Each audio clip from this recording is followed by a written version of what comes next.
Hello everyone and welcome to the July edition of Australian Model Railway News.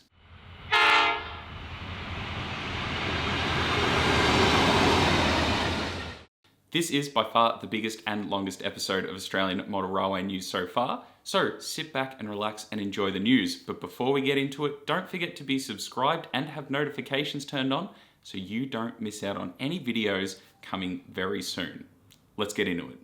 Early in the month, Auscision teases with some photos of their upcoming release of the New South Wales Railways Mark I 44 class locomotive pre-production samples. Needless to say, they're looking pretty good, and according to Auscision, they are still slated for a release later this year, or at least according to their website. I'm actually pretty keen to get one of these, I just don't know which one yet. But here's a quick overview of what we are looking to get from these models. There'll be 8 different body types tooled in 11 different liveries. All will be ready to run in both DC and DCC with factory sound equipped, from $275 for a DC model and $375 for a DCC with sound. Now that's a pre-order price and will rise by $60 upon release or when pre-orders cease. All will be plastic ABS bodies with blackened metal disc wheels, separately applied metal parts, brass horns, and a highly detailed underframe. Operating LED headlights and marker lights with manual override switch, single and double marker light versions, 5-pole skew-wound motor with twin brass flywheels, all-wheel drive and electrical pickup, separately applied air hoses and MU cables, heavy die-cast chassis, and they claim to be the most accurate and highly detailed 44 class on the market. For those who collect DCC and sound equipped models like yours truly, they'll have an ESU Lokesound V5 21-pin decoder with Auscision Vandersound speaker enclosure with twin speakers loaded with prototypical sound files, Alco 12 251B engine, startup, shutdown, idle and running, plus Westinghouse, Webco, AA, BB air horns, or short and long sound, brake squealing, coupler release and crash, and handbrake applied and release. Now, like I said, that sounds pretty good, and I am pretty keen to get my hands on one. I just don't know which one yet. But when I do, of course, I'll make a review and I'll be posting it on here, so stay tuned for that one. Auscision also received their N-scale NR class locomotive painted samples, and they look pretty grouse, which is something I think is super exciting for the Australian N-scale modeler. Auscision have said samples will be on display at Australian Modeler once they're allowed to open the shop back up. Order forms, prices, and a release date will be advised soon. As well as that, we did get a very brief update about the Tate sets which are about to be released. According to a social media comment, the Tates have left the factory in June, although there will be a huge shipping delay, so now they'll be expected in late July. It's now late July and we still haven't seen them, but I'm assuming it's going to be pretty soon. So that's all the news from Auscision. Now, jumping back to the Alcos, TrainOrama have their 930s about to be released. Now, I have received an email with some more information. According to Bob's Models and Hobbies, they should arrive in Sydney on the 6th of August, and shipping should start around a week after that. But I guess we'll wait and see. Now, apparently something I missed in the June edition about these 930s, apparently the DC model has a speaker equipped for those who do want to add sound and a DCC chip. I'm yet to actually have that confirmed, but a fair few people have messaged me saying that that is the case. I guess we'll wait and see. And there is no word on their other upcoming releases. Just before this video was released, on a blog update on Bob's Models and Hobbies, they did state that the 930 classes now had a price adjustment to $325 per unit, stating that the factory in China have increased the production cost or price, resulting in a rise of the supply of various source materials to make the model.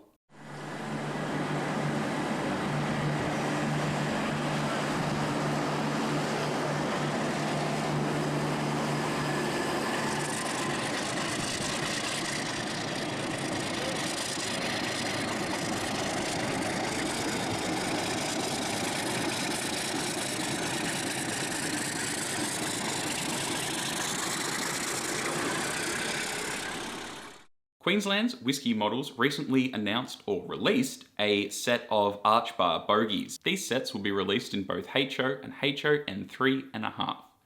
These will be available in a pair or a bulk pack of 5, priced at $15 for a pair, or a bulk pack of 5 pairs for $60.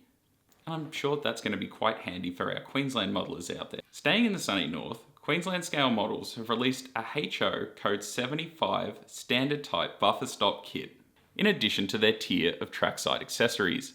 This kit is made of white metal components and is designed to be 100% compatible with Pico code 75 12mm track.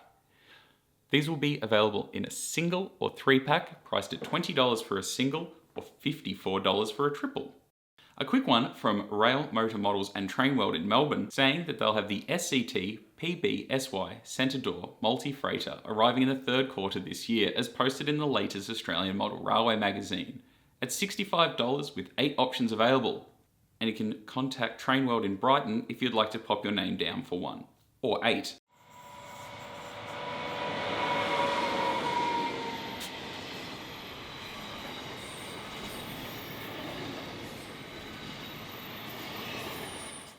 ONTRACK models have recently received painted samples of their 45-foot New South Wales Railways Louver van. These vans will be released later this year, probably around mid to late fourth quarter. ONTRACK have quite a number of these models coming out. All up, there'll be 10 packs available of this model in a variety of different liveries and road numbers, with pre-order forms being available on their website once they have secured a shipping date out of the factory, with no prices yet available, at least at the time of recording this video. But looking at posts on social media groups, it seems like this is going to be a very popular run for a lot of modelers. IDR models have received their first, prototype kit sample of the DERM and MT trailer. This was assembled by the IDR team, and they said that they are very happy with the results so far, although there are still some corrections to be done.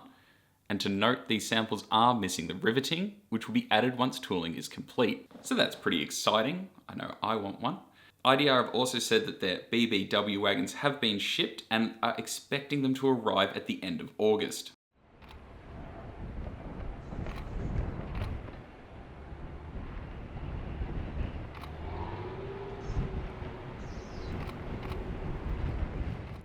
West Oz N Models are bringing out one for the Western Australian N-scale modeler, the West Australian Government Railways X-Class.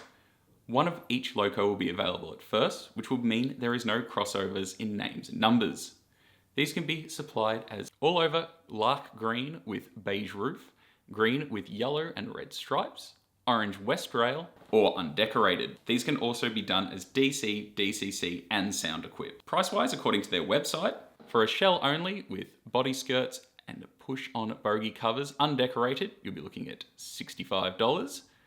With additional options, you can have the shell painted for $30, a Greenmax 5719 chassis in DC for $90, basic DCC chip installed at $45, and a DCC ESU program speaker for an extra $185. DAZZY J over at Model Railroad Techniques has put out a range of 3D prints, from railway crossings to road signs, as well as HO scale animals, dogs, birds, and as well as cars and other bits for your layout, at what I reckon is a very reasonable price point. Also, if you haven't already, I did do an interview with Daz over at his YouTube channel, which I will leave a link for down in the notes. A quick one from Southern Rail Models. They have the RRAY, RRBY, and RRGY 5-car articulated container wagons, priced at $385 for a set, with 15 different options available. These wagons will feature blackened metal disc wheels, RP25-100s, die-cast metal body, so that should be nice and heavy, separately applied metal etched parts, as well as genuine KD 158 WUISKE couplers. Although they have no information on when these will be released, I have to assume it's sooner rather than later. That's going to be pretty handy for those who model intermodal, or modern intermodal. BRUNEL models have released an O-scale VR narrow gauge NBB coach kit. This body is made from laser cut marine ply and includes some 3D printed components, including underframe, door handles, railings and lamps, which will also be available separately. These kits are priced at $70, as well as they also have in development a narrow gauge NC parcel and guards kit. This should be available in July or August, which is pretty exciting for Victorian narrow gauge modelers.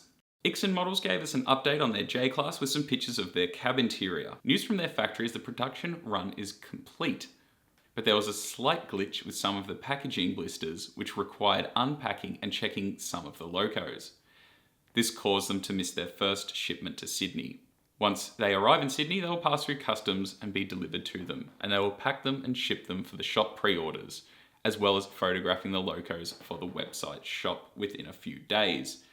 If you do want to get a J-Class, you have to order it at your local model railway or hobby shop that does stock IXION, as it's not available through their website. Now, for the much awaited SDS and Phoenix update. This is going to be quite a lengthy little segment, starting with the 81 class locomotive. They have stated assembly is underway and that they are very pleased with the running samples that have been tested out over the last few months, although no update on an ETA due to the supplier recently relocating. The 81s are priced at $335 for a DC model and $465 for a DCC and sound equip, with 40 different options available. They've also received a top-up of their NR release with DCC and sound options. Once they have received the balance of their ESU V5 decoders later in this month, they will be able to complete assembly of the Great Southern and Real Trains Not Road Trains and Overland NRs, which should arrive in late August. New South Wales Railways LHG brake vans are currently in production. This is a revamped Austrains Neo New South Wales Railways LGH brake van. These are currently in the decoration stage and should be shipped with the sliding door PL cars to arrive in early September. They've said that they've made some improvements to the model, like ride height and coupler box location. They've also added a version in deep Indian red code GHO 1800. This was used exclusively for the Kosciuszko Ski Express in the late 60s before cascading back into general duties in the 70s. Priced at $110 with 7 different options available. The Victorian Railways PL passenger cars with smooth-sided panelling and original style swing doors have recently arrived.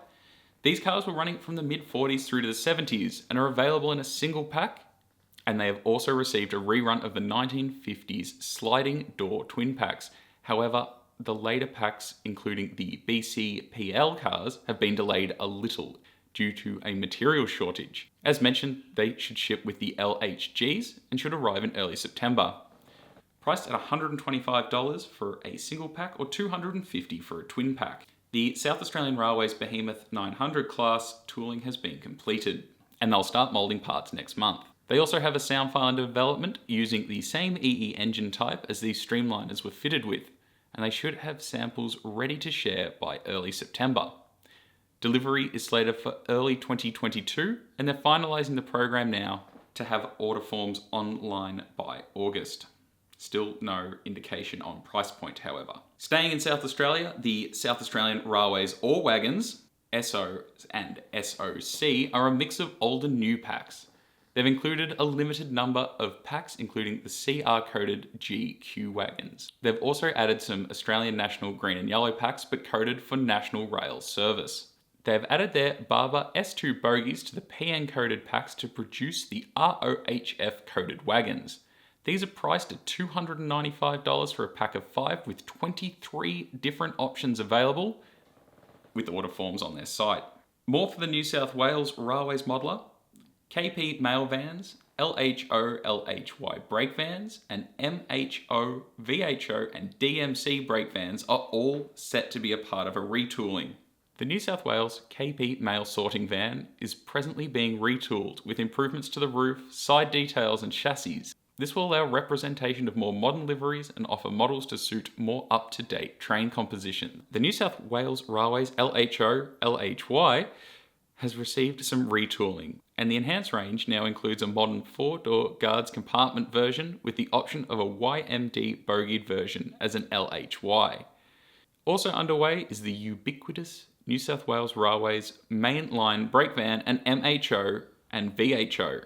These vans represented the most numerous and common brake vans for all mainline trains. The range includes matchbox-sided versions of the MHO, VHO, and dynamometer car DMC 1902. They'll also be releasing a smooth-sided DMC 1902 as rebuilt in the 50s, and a KP parcel van and modernised MHO.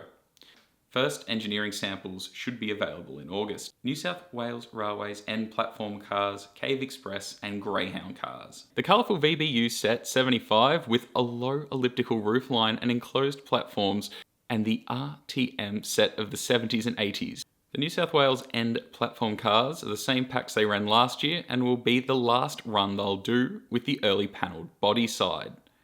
Next year, they'll have 2 new sets of the EP cars, VBU Set 75 in Cave Express Blue and Cream, and DUB Set 63 in Deep Indian Red, and the RG Greyhound car. Starting at $110 for a single, all the way up to $880 for an 8-car set, with a lot of different options available in between. And once again, order forms are available on their website. And lastly, from New South Wales, not much information, but yeah, on the KB mail van. They've also teased the release of the Victorian Railways Y-Class diesel locomotive, saying that we should have a sample ready by August 2021. I have to assume that this is an Austrains retool, but I guess we'll wait and see. Jumping out of standard and broad gauge locomotives, SDS did give us an update on their first narrow gauge locomotive. West Australian Railways F-Class, Tasmanian Government Railways Y-Class, and Queensland Railways 1620 class, which is an extension of the English Electric family of medium horsepower locomotives. Based around their South Australian Railways 800 class models, the Midland Railways F-Class and the Tasmanian Railways Y-Class share a common style. The Queensland Railways 1620 class adopted a more Australian outline. All these models have similar overall lengths and wheelbase. They've said that their design team has worked very hard on achieving and consolidating a tooling package, ensuring the economic viability of the 3 models, whilst also managing to incorporate gauge-specific gearboxes for each model, as they felt this is an important aspect for reliability of operation and ease of assembly. The first prototypes are due in 2021, with delivery slated for third quarter 2022. Pretty exciting. Now, on to Phoenix models. A release that I think a few of us have been waiting for, at least us Victorian modelers, the D3 locomotive. Examples of the Phoenix reproduction Victorian Railways D3 steam engine arrived recently, and they are extremely pleased with them. Their supplier will commence final assembly in the next month and have them ready for shipping in late August. Currently, they are limited through the availability of DCC decoders for this project, as ESU struggle with worldwide component shortage. They have enough to cover the pre-orders and some stock, and as the model is sound ready, they can also retrofit decoders locally. These are priced at $660 for a DC model and $799 for a DCC and sound-equipped version. Also, the much anticipated Victorian Railways K-Class locomotive. A locomotive we've been waiting nearly a decade for, originally announced by Eureka Models, but the project was overtaken by the Phoenix crew. They have apparently been running a couple of samples recently and have said that they would like to incorporate several of the D3 drivetrain and functionality ideas to this model. Once the factory ship the D3 model, they'll be onto the K-Class retooling and will be in a position to commence assembly after Chinese New Year 2022. And they will have the numbers and liveries online by August 2021. And lastly, I guess in sadder news, I did receive an email earlier in the month from Models and More who have decided to close up shop, or at least their kit side of the business, stating they're running out of corrugated roof material and have done enough Australian HO scale laser cut building for the HO scale model railroaders out there. Models and More will be sticking around as the electronics side to the business will keep going, supplying the, and I'm so sorry if I mispronounce this, DigiCleanse? I'm so sorry. Range of products alongside the ESU and RR amp meters. I actually have a couple of their kits and they're pretty grouse, so I do recommend picking them up while they're still available, and I wish them all the best with their future endeavours. So that's all for model railway news. What are you excited about that's been announced or released or coming soon? Let us know in the comments below. Now we'll get on to exhibition and open day news. The Grampians Model Railroaders Incorporated have now got a new date for Victoria's smallest model railway show, now over 2 days on August the 28th and 29th in Stawell. RMQC Brendale has had to cancel their exhibition that was booked for August 14th and 15th due to the current circumstances in Queensland. However, you can still enter the raffle to win some prizes to help them out, and that'll be available right up until the 14th of August. Bundaberg Model Railway Club will hold their annual open day on the 14th of August. Suburb and Country Train and Hobby Show will be held at Oakley RSL on the 29th of August in Melbourne. They've said that there will be small layouts, displays, and some commercial trade stands, with expressions of interest still open at the time of this video's release. AMRA Victoria in Glen Iris, which is the club I'm a part of, will have their annual open day on October 3rd. The Epping Model Railway Club over October 16th and 17th will have their exhibition at Rosehill Gardens Racecourse. Sunbury Model Railway Club are scheduled to hold their exhibition at the St Anne's Church Hall on October 16th and 17th in Victoria. AMRA West Australia have also rescheduled their open day for the 5th of December at the Bayswater Club Rooms. Of course, all of these are possibly scheduled to change, so keep an eye on their social media and websites or on these videos for more updates. Now, if you're in a model railway club or you're holding a model railway related event, feel free to reach out. You can email me, message me, anything like that, and I can always keep adding these in as they become available. So in my own personal news, I've got a couple of new pre-orders available on my website. One is for a Hitachi enamel pin and the other for a New South Wales Railways pin. Pre-orders are available on my website as well as many other different pins and stickers, and now also prints. So if there's a photo that I've taken that you like, you can have one, hang it on your wall. There is more information on my website. As well as that, this month I did start building my model railway, which you can find in my other videos. And of course, you can always check out everything else that I've produced in the last, couple of years or so. So that's enough of a plug for me. Now on to the question for the month. This month's question: if you could build a dream model railway, what would it be? For me, I think I would build the Melbourne to Ballarat line, set somewhere in the 80s and 90s when you had that Victoria borrowing a lot of interstate rolling stock. I think that would be really interesting, going from a city scene through to a regional kind of hub. I think that would be a lot of fun. Of course, that would take up a lot of room, time, and of course, money. But it costs nothing to dream. So what would yours be? Leave your answer in the comments section below. So that's it for this month's news. I'd just like to say a huge thank you to everyone who has checked out previous videos, subscribed to the channel, shared the videos, and everything else in between. That kind of support really makes all of this really worthwhile doing. And don't forget, you can also check out my other social media accounts on Facebook, Instagram, and my website. Now, I have also added Patreon, so if you do want to also support me on Patreon, you can, and I will leave the link for that below, as I do want to be able to spend more time making these kind of videos, and I figure that's not a bad way to help push that along. And of course, a massive shout out to these guys who have already signed up to my Patreon. Massive thanks to them. Anyway, I'll be back really soon with another video. Thank you so much for watching. Hooroo.